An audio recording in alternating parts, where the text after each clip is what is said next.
What's good? We back with another video, and today we're doing a little different discussion today. You feel me? Right now, we currently in the NBA playoffs, and as you can see, it's been a lot of collapses. There's been a lot of blown leads. There's been a lot of choke artists. There's been a lot of choke jobs. There's been a lot of shit going on in the NBA currently in this first round of the playoffs. So we're finna get straight into the NBA's best player problem. So I've been having this I've been hearing about this motherfucking issue for like the past few years since we've had Jokic, Wemby. Well, even before Wemby, when we just had Jokic, Giannis, Shea, and Luka, and Jason Tatum. Those are probably like the current 5, 6 best players in the league, and it just keeps bouncing between those. We had a year where Embiid was in there, but he's not making the top. Like, he's not in the candidate anymore. Like, the injuries issue is too catastrophic to just ignore.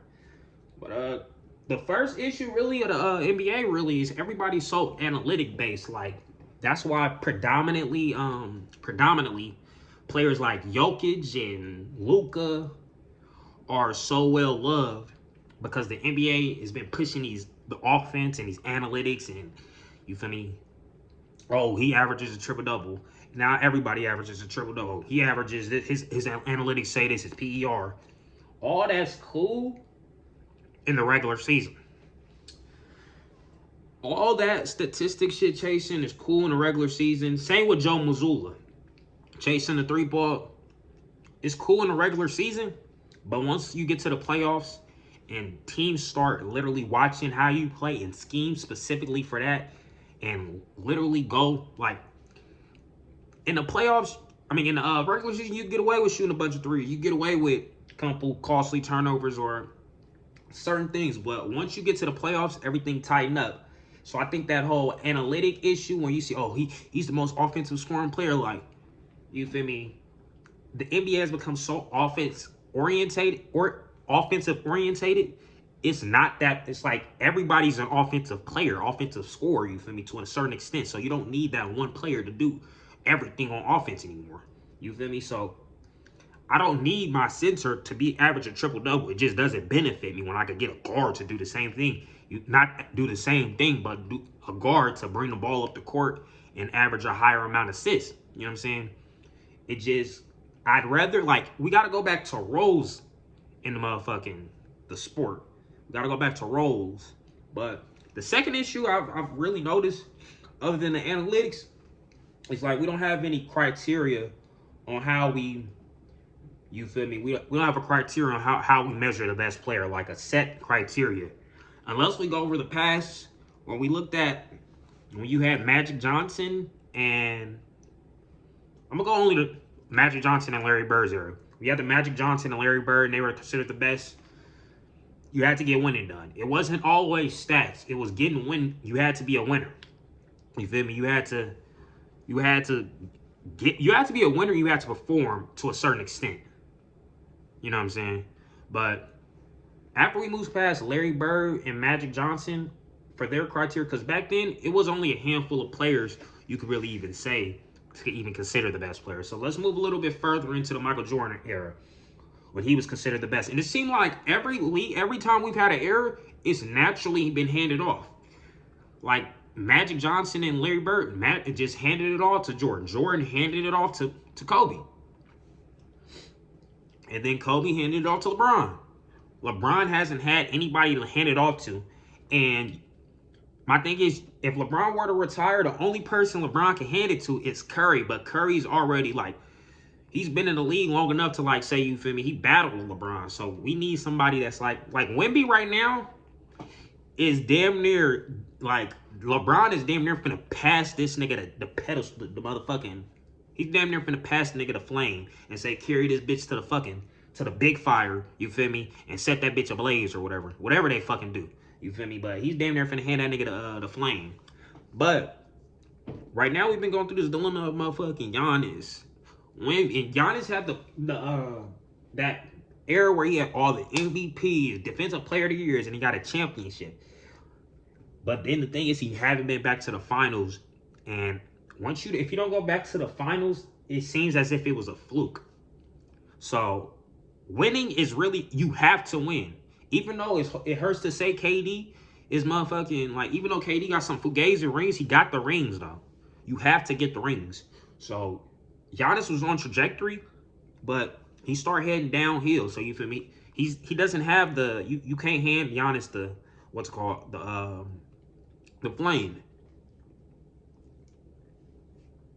Jokic, if Jokic would have got his second championship, or like if this would have been his second championship run, Jokic would have accepted the flame, the torch. I mean, that's the word, the torch.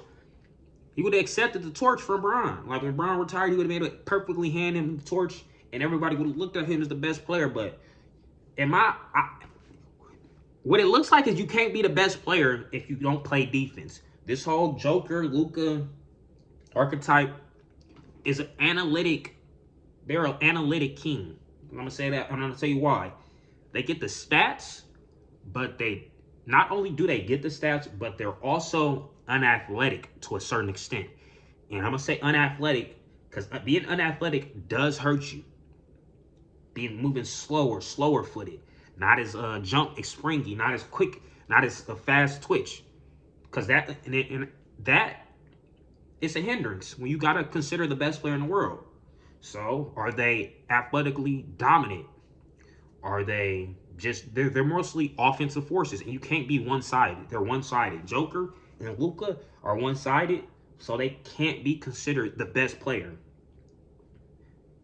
And it hurts to say that, considering, like, when you look at Joker's stats, you'll be like, man, shit. You just look at him and be like, damn, sometimes, because I'm not gonna lie, he be having some crazy stat lines. But you got to also look at what he gives up on the defensive end. You can literally attack him, and that's a negative. When you look at some of the other players on the list that don't really have certain negatives. Now, another thing I'll say about a lot of these offensive players, they're benefiting from the current state of the league, where everybody seems like they're offensive players, and everybody, like, the league has gotten better, but the league has gotten a lot easier to score in, so everybody appears to be better. Everybody appears to be better because now everybody can carry and travel. So, yeah, everybody can score and whatnot, but it's a little bit inflated. So, Joker and Luka averaging these higher, and I'm not even going to say just Joker and Luka. Shai, too. His points are inflated, too, due to this high free throw frequency. That's why him becoming the best player is still not accepted by the people.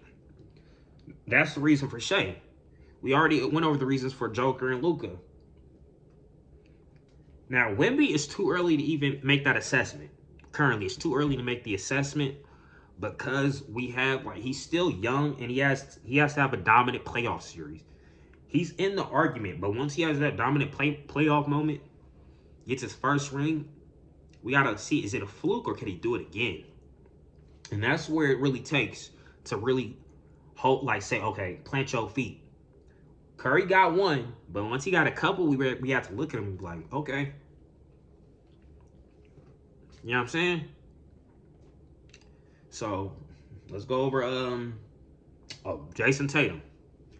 Jason Tatum has one of the, like, you could argue Jason Tatum, he has one of the strongest cases.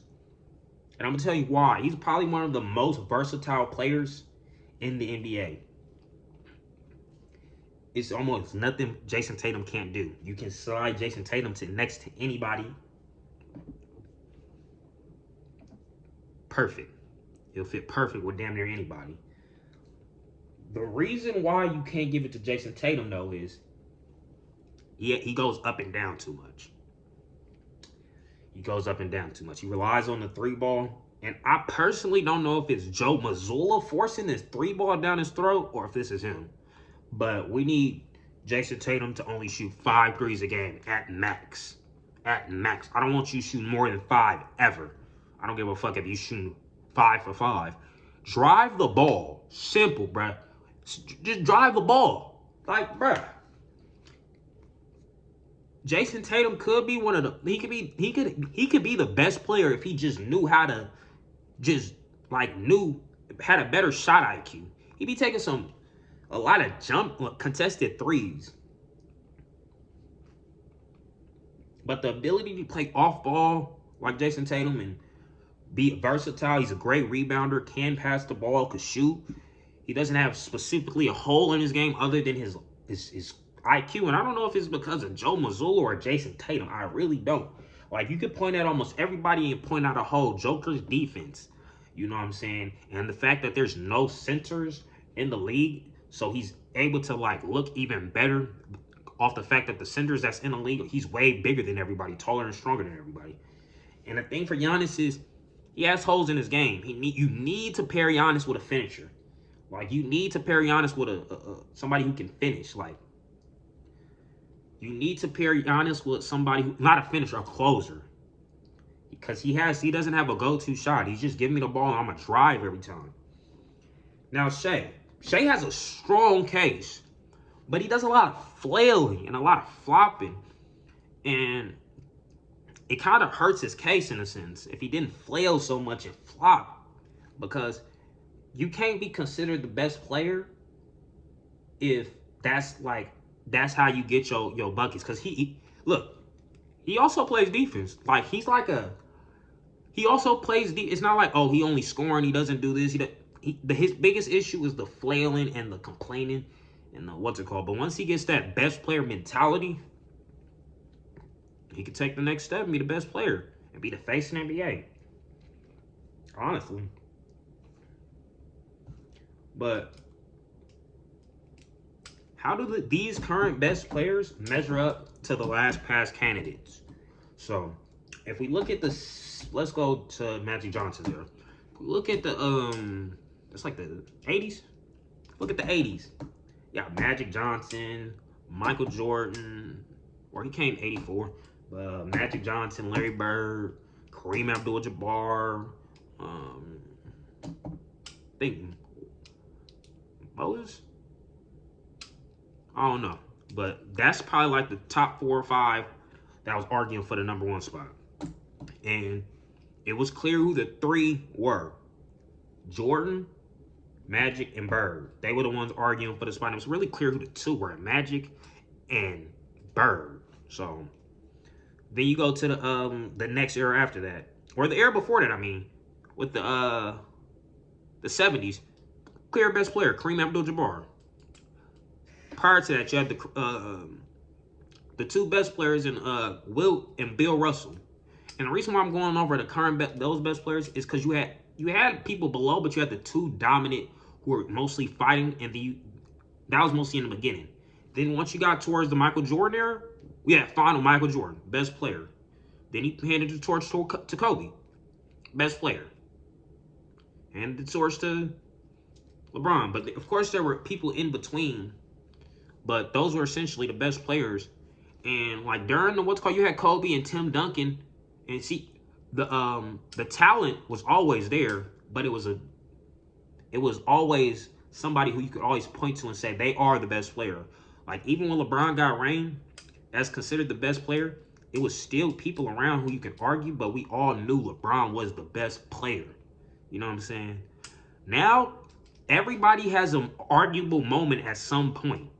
There was no point where we were like, okay, this is the best player. People tried to say Jokic, but people tried to say Giannis. It was always back and forth. Then Shai and Luka.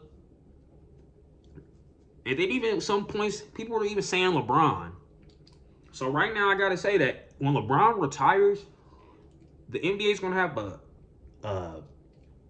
a best player issue. It's going to be a vacuum. So comment down below who you think is the current best player in the NBA and why you think they're the best player. I personally think, even though Jason Tatum and the Celtics got eliminated in the playoffs, I think they need to get rid of Joe Mazzulla, garbage ass, for one. Yeah. But Jason Tatum I personally think he's the best player in the NBA. He can do everything you need him to do on the court. He has no weaknesses on the court. None at all. He can do everything you want him to do. He just be having some poor decision making when it comes to shooting. Literally, that's it. Him and Wemby have literally they are arguing for that #1 spot.